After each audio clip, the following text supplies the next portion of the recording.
have you ever gone on a diet or made a big push to eat healthier?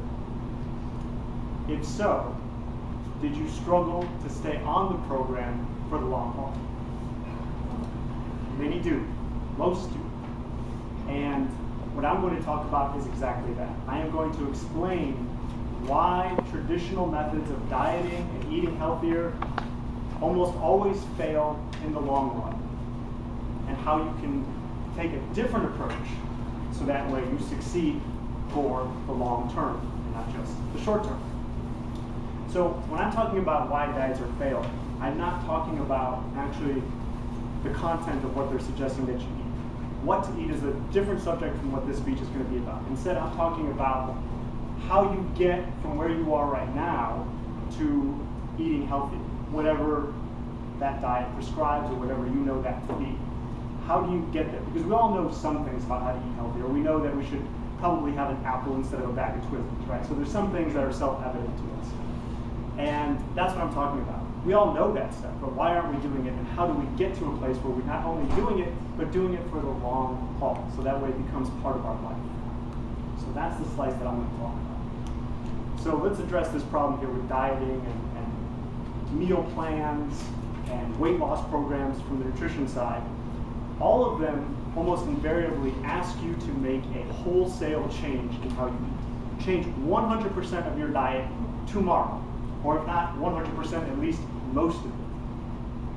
The problem with that is your diet is composed of many different habits. In other words, you have a habit for how you have breakfast. Maybe it's having a bowl of cereal in the morning or a cup of coffee. You have a habit for your lunch. You have a habit for your snacks. You have a habit for when you have dinner at night.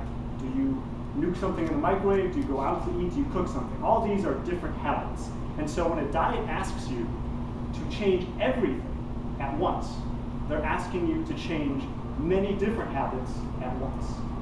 Now, we all know that just breaking one single habit or changing one single habit can be very difficult. So you can see where the problem comes in. If a diet is asking you to change 20 habits at once, it's very, very difficult to succeed at that. Maybe you do initially for a few weeks or a few months, but eventually you burn out. And the reason is because changing a habit takes a lot of willpower. Willpower is very similar to, say, the energy you have in your physical body or a muscle, where you can wear it out. You can fatigue it to the point where it can give nothing more. So if you are expending all this energy changing 20 habits at once, you wear out very quickly, maybe even right away, or certainly in the short term. So that's the problem, and you can kind of see where this is headed, perhaps, when I'm talking about the solution now. So the solution that I'm going to give you is to tackle one habit at a time. But I'm going to break that down even further, so that way, even if tomorrow you wanted to take this advice, you could start. So it's not just as simple as, let's just change one healthy eating habit tomorrow. It's a little more involved in that. So let me give you an example of how we could go through this. The first step, though, is to select a healthy eating habit. And I'll give you an example that we could use.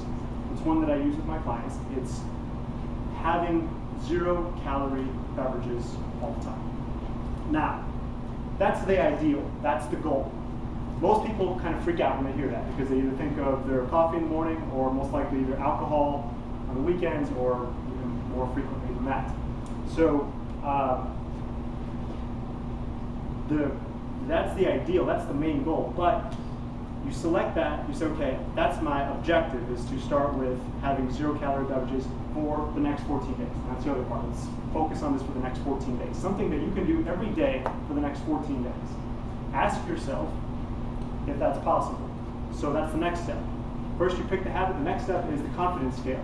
On a scale of 1 to 10, how confident are you? And you can use this in your mind right now if you want as an example. How confident are you that you could give up all caloric beverages for the next 14 days every day without fail?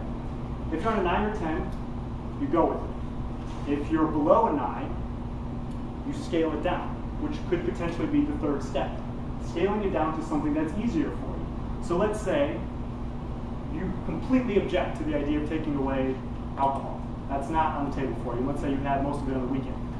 But you said, you know what, I have a soda with my sandwich for lunch every day. A calorie soda, not a diet soda. And I'm willing to give that up. every day for the next 14 days. So that's you scaling it down to something simpler that you can manage. 14 days, just water or tea for lunch, no more caloric beverages. So that's how you would scale it down. The next step then is obviously at the end to assess where you were. After 14 days, you tracked it every day and saw and looked at the form and asked yourself, how well did I do? If you did it to 80% adherence or better, you can either expand that habit to now taking away the alcohol or the coffee in the morning or something like that, or you can attempt a new habit. So that would be a simple 5-step breakdown of how you could actually implement an easier, more straightforward, more successful approach to eating healthy.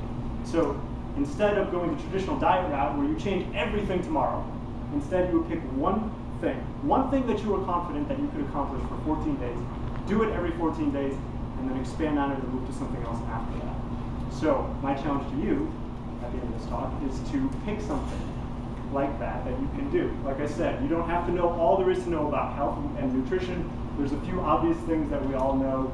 Fruits and vegetables are generally considered good, right? So you could start with something like that and implement that into your life. And if you do, you would find, and here's the key thing, you would find that failing at diets is not because of your own personal weaknesses or failures. It is impossible for almost anybody to change 20 habits tomorrow without failing.